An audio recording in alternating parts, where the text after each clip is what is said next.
Tania l'écoute Marim, nous prenons le Perek même.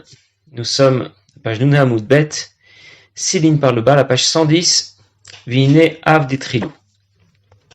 Et nous, Azaken nous apprend dans ce Perek combien la Kavana est déterminante pour soi-même, pour ce qu'elle m'apporte personnellement, pour ce qu'elle apporte à l'ensemble de la création. L'ensemble de la création va se retrouver immergé dans une lumière divine exceptionnelle, un Yichud Elyon. Et l'Admor Azaken avait aussi expliqué que l'amour et la crainte de Dieu étaient comparés aux deux ailes d'un oiseau. Tout ça pour nous faire comprendre combien c'est important. Et il continue, il dit, l'amour et la crainte de Dieu font aussi partie des 613 mitzvot. Que veut nous dire ici l'Admor Azaken?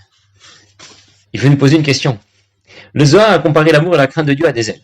Nous l'avons lu la dernière fois. Le Zohar a rapporté des notions qui nous semblaient un peu loin de notre monde. Mais en tout cas, on avait compris que les ailes de l'oiseau, plutôt, sont comparées à l'amour et à la crainte de Dieu.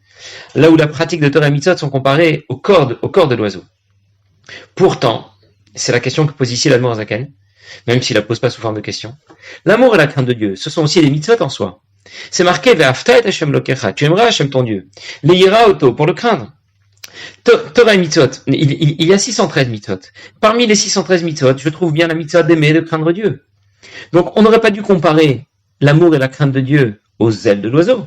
Puisque Torah et mitzvot sont comparés au corps de l'oiseau, eh bien, l'amour et la crainte de Dieu doivent aussi être comparés au corps de l'oiseau et pas à ses ailes.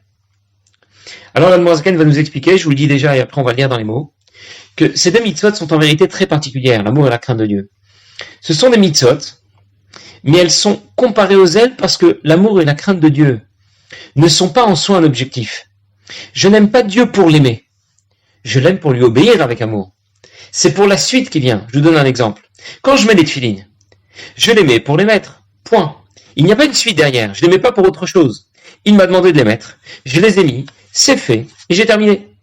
Quand j'accomplis une mitzvah, la mitzvah est en soi-même l'objectif. Par contre, aimer Dieu, craindre Dieu, c'est une mitzvah. Mais ce n'est pas en soi un objectif. C'est un moyen pour accéder aux autres mitzvot. Comme les ailes sont un moyen pour l'oiseau de s'élever, eh bien, l'amour et la crainte de Dieu sont un moyen qui vont permettre à Torah et mitzvot de s'élever. Et c'est pour ça qu'on ne les compare pas au corps de l'oiseau, comme les autres mitzvot, mais on va les comparer plutôt aux ailes de l'oiseau. Et il dit, Afal Piken, malgré tout, Nikrein Gatfin, on les appelle des ailes. Liot ki tachlit ahava, yavoda me'ava. Parce que l'objectif de l'amour et de la crainte pour Dieu qu'on nous demande de développer, ce n'est pas aimer Dieu pour l'aimer, ou craindre Dieu pour le craindre. Mais c'est avoda me'ava, c'est la suite qui vient. Alors qu'au contraire, ve'ava bli avoda, si quelqu'un va aimer Dieu sans le servir, ça veut dire sans lui obéir. Alors, ça existe aussi, mais Yava Betanugim, c'est autre chose. C'est un amour pour Dieu que l'on appelle un amour duquel on se délecte. On en avait déjà parlé dans un autre Perek, mais qui n'a rien à voir avec l'amour pour Dieu qui nous motive à pratiquer Torah Mitzvot. C'est un amour pour Dieu qui sera une récompense. Je vais juste terminer la ligne et je vais expliquer. Et Itaneg al Hashem Mein Olamaba, Ava Betanugim, c'est un amour très fort pour HaKadosh Baruch Hu, et c'est celui que ressentent les Neshamot dans le Gan Eden. Kabbalat Sachar, c'est une récompense. Mais nous, Ayom la Sotam Ktiv, nous sommes dans le monde dans lequel nous devons agir, nous devons servir Dieu. Machal Kabel Sraram, plus tard, la récompense est prévue. Ça veut dire qu'il y a deux sortes d'amour pour Dieu. Celui qui correspond à la Voda et celui qui correspond au Sachar. Il existe une forme d'amour pour Dieu qui est différente, qui est en soi un objectif, mais qui ne fait pas partie des mitzvot. Il y a deux sortes d'amour pour Dieu, je récapitule. Il y a l'amour pour Dieu qui est une mitzvah, un tsimaon, une soif d'Akadosh Baruch Hu. C'est celle qui enchaîne sur les autres mitzvot, qui n'est pas un but en soi, et qui sera le moteur des autres mitzvot. Puis il y a une autre forme d'amour pour Dieu, que l'on a appelée Ahava Betanugim. L'amour pour Dieu qui en soi n'est pas une mitzvah, n'est pas un but en soi. C'est au contraire une récompense. C'est celle que peut ressentir la Neshama quand elle se retrouve dans le Gan Eden. Je vais vous donner un exemple. Considérons deux personnes qui aiment l'eau. Ils vont tous les deux déclarer « j'aime l'eau ». Mais pas de la même manière, parce qu'ils sont pas dans la même situation. Il y a le premier qui est dans le désert, qui a très soif. Il aime l'eau, ça veut dire, il voudrait bien boire de l'eau. Il aspire à avoir de l'eau, pour l'instant, il n'en a pas. Et donc, il va être motivé, il va la chercher, il va se démener pour pouvoir trouver de l'eau, là où il se trouve. Le deuxième, lui aussi, va déclarer, j'aime l'eau. Mais lui, c'est pas pareil. Lui, il est en train de boire un bon verre d'eau bien fraîche. Il est déjà en train de boire. Il l'a déjà. Et donc, les deux ont déclaré qu'ils aimaient l'eau, mais ils sont absolument pas dans la même situation. Il y a une lettre du rabbi précédent où le rabbi précédent fait la description d'une machine à vapeur. Il parle de celui du premier qui a inventé la machine à vapeur, qui a trouvé le moyen de diriger cette vapeur dans les tuyaux adéquats pour pouvoir mettre en mouvement tout un système et finalement pouvoir être utile, pouvoir faire tourner la meule d'un moulin ou faire tourner des roues. Il va falloir contenir cette vapeur, la brider pour qu'elle puisse pousser sur des pistons, sur tout un système qui va faire que le système va se mettre en marche. Et le rabbi précédent explique qu'on peut comprendre cela et appliquer cela dans Avodat Hashem. La vapeur, la chaleur, ça représente nos émotions, notre kavana, notre motivation. Ces émotions doivent être dirigées dans la bonne direction, dans la pratique de Torah et Mitzvot, dans le développement de bons sentiments, dans l'adoption d'un bon comportement. Faire le bien à un autre juif et aider les autres. Et c'est de cette manière que l'on exploite la vapeur de la machine. Ça veut dire qu'en soi, l'amour et la crainte de Dieu ne servent à rien, en soi. Non, c'est utile pour pratiquer les mitzvot, être motivé à étudier la Torah. Mashpia Menem Fouterfas aussi avait donné l'exemple de celui qui a beaucoup d'amour, beaucoup de crainte pour Dieu, mais ça reste au niveau de son cœur. Il a donné l'exemple d'une locomotive dans laquelle la machine fonctionne, le moteur fonctionne, ça fait beaucoup de fumée, ça fait beaucoup de bruit, simplement, la chaîne de transmission ne passe pas au bout. On a oublié de monter la chaîne de transmission. Et donc le moteur tourne, il peut tourner très vite, et ça fait du bruit, et de la chaleur, et de la vapeur, beaucoup de fumée, mais finalement, la locomotive n'avance pas, et elle ne traîne pas les wagons derrière elle. Et de la même manière, l'amour et la crainte de Dieu, c'est ce qui va, normalement, ça n'a d'intérêt que lorsque ça va ensuite nous engager à pratiquer Torah Mitzvot de la meilleure manière. Mais juste pour aimer et craindre Dieu, ça n'a pas d'intérêt. Ce n'est pas en soi une mitzvah. C'est pour cette raison que l'amour et la crainte de Dieu sont comparés aux ailes de l'oiseau. Bien sûr que l'oiseau sans ses ailes, ça ne fonctionnera pas, mais en même temps, on ne peut pas les associer au corps, même s'il s'agit d'une mitzvah. C'est une mitzvah vraiment particulière. Admon Zaken continue et dit, Mi shelo egia lemidazu, celui qui n'en est pas encore là, qui n'a pas réussi à obtenir cet ahava beta'anugim dans ce monde. Il n'a pas encore été récompensé à un niveau extraordinaire. Il n'a pas obtenu dans ce monde la même récompense qu'on peut obtenir les Neshamot dans le Gan Eden. Un jour, l'Admor Hazaken a dit de Rabbi Isaac Momil que lui était déjà arrivé à cela. Mais on a compris que nous sommes très loin de cela. Entre parenthèses, il avait obtenu cela parce qu'il avait réussi à faire que l'un des grands mitnagdim, qui était un lamdan gadol, c'était quelqu'un de très instruit et de très versé dans l'étude de la Torah, eh bien, il a réussi à le convaincre, à le rapprocher de Torah Chassidut. Et c'est à ce sujet que l'Admor Hazaken a déclaré que par ce mérite, alors il aura Ava Betanugim déjà.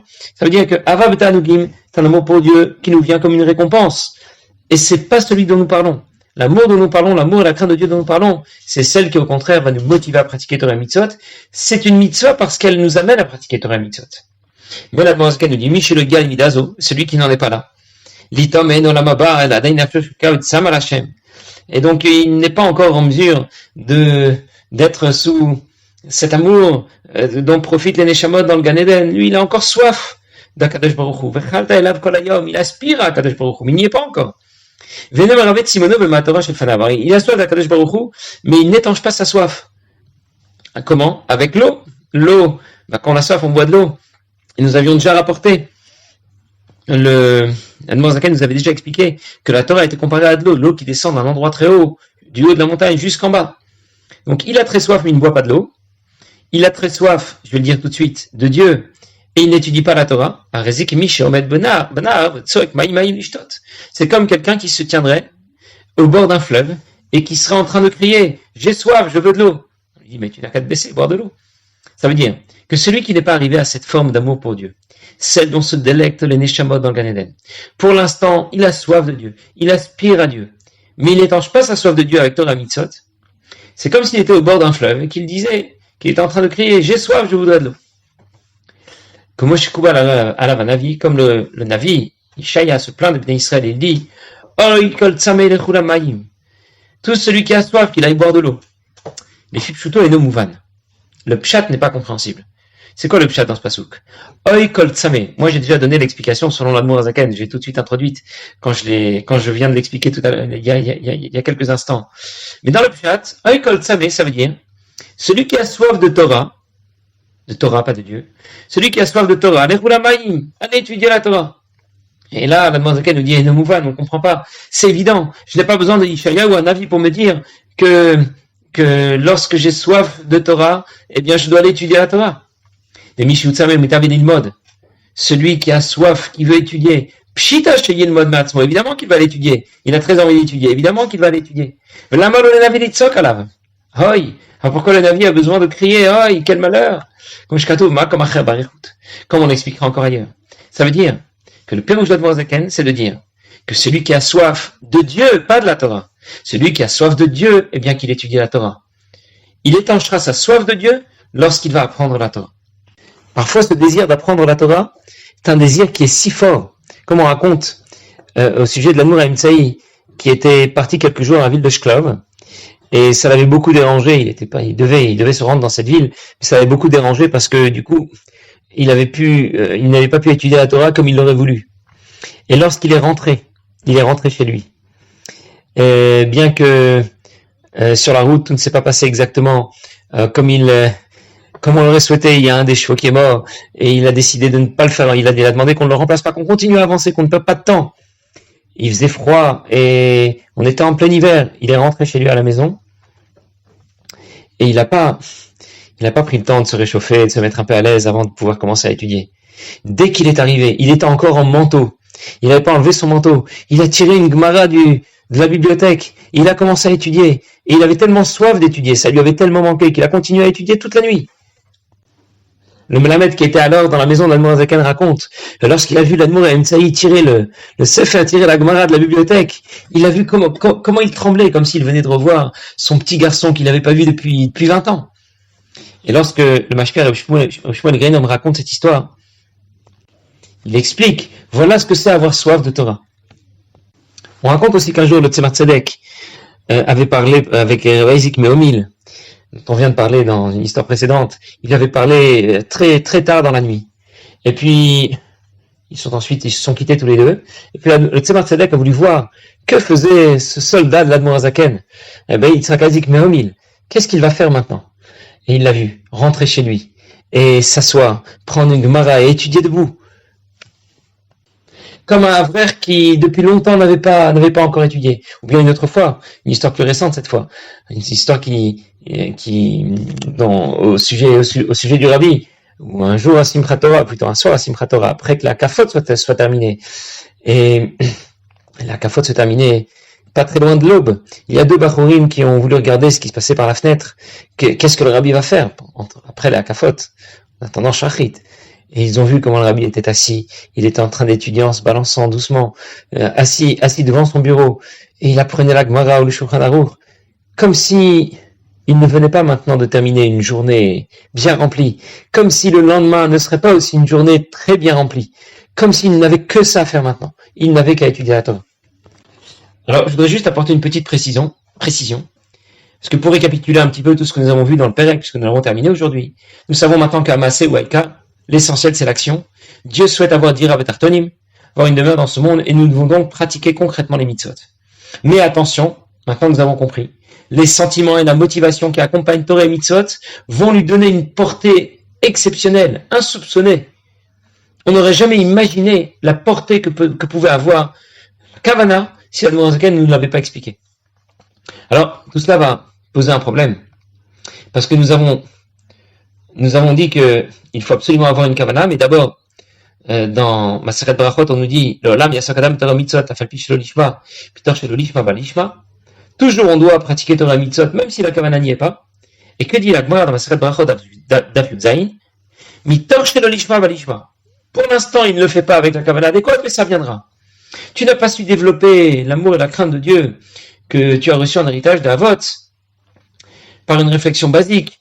Tu n'as pas non plus su construire davantage d'amour et de crainte de Dieu par une réflexion profonde. Qu'est-ce qu'on te dit? La kavana n'y est pas, continue. Mitor chez le lishma balishma. Continue à t'investir dans la pratique des Torah mitzvot, même si le cœur n'y est pas. La kavana finira par arriver. Or, nous, on aurait pu se demander. Pourquoi on nous a dit que le lama, yasok adam Torah mitzvot afilpi shel lishma, mitor shel lishma balishma, comme je viens de dire? On aurait dû dire tout simplement, tu sais pourquoi tu dois tout de même continuer à pratiquer Torah mitzvot, même si le cœur n'y est pas? Parce que amaaseh ou haikar, parce que l'essentiel c'est l'action. Pourquoi me dire que le cœur et les sentiments finiront par s'installer dans ce que je suis en train de faire? On aurait dû me dire, fais tout de même Torah et mitzvot, parce que c'est quand même ça l'essentiel, c'est le corps de l'oiseau, amaaseh ou haikar. Et c'est le rabbi qui explique que bien sûr que Dieu souhaite avoir Dira Tartonim. Dieu souhaite une demeure dans ce monde. Mais il ne veut pas qu'elle soit sombre et froide. Il veut une demeure lumineuse et chaleureuse. C'est aussi ce que Dieu désire. Que l'on pratique Torah et Mitzvot avec kavana, avec amour et avec crainte. Si on avait dit, si le cœur n'y est pas, tu dois tout de même pratiquer Torah et Mitzvot. Kiamase ou Aïka, parce que l'essentiel c'est l'action. Alors je n'aurais pas bien compris. J'aurais compris que la kavana, c'est finalement une option. C'est la cerise sur le gâteau. Si la motivation est là, tant mieux, et si elle n'est pas là, tant pis. Et la Gemara vient nous dire, et c'est là l'allusion dans ces mots de la Gemara, Mitor shelo lishma balishma, ça veut dire que ça reste un objectif à atteindre. Tu ne l'as pas encore atteint, mais c'est pas un objectif qu'on doit balayer sous le tapis. Même si pour l'instant le cœur n'y est pas, tu dois essayer d'y arriver. Tu ne peux pas pratiquer toute ta vie Torah et mitzvot, que mitzvot anashim lumada, comme quelque chose de machinal, sans cœur, sans émotion, sans amour et sans crainte de Dieu. Et bien sûr, comme on l'a déjà répété plusieurs fois, qu'est-ce qui va nous aider à développer cette kavana, cette motivation? Eh bien, pour aimer et craindre Dieu, il faut d'abord le connaître.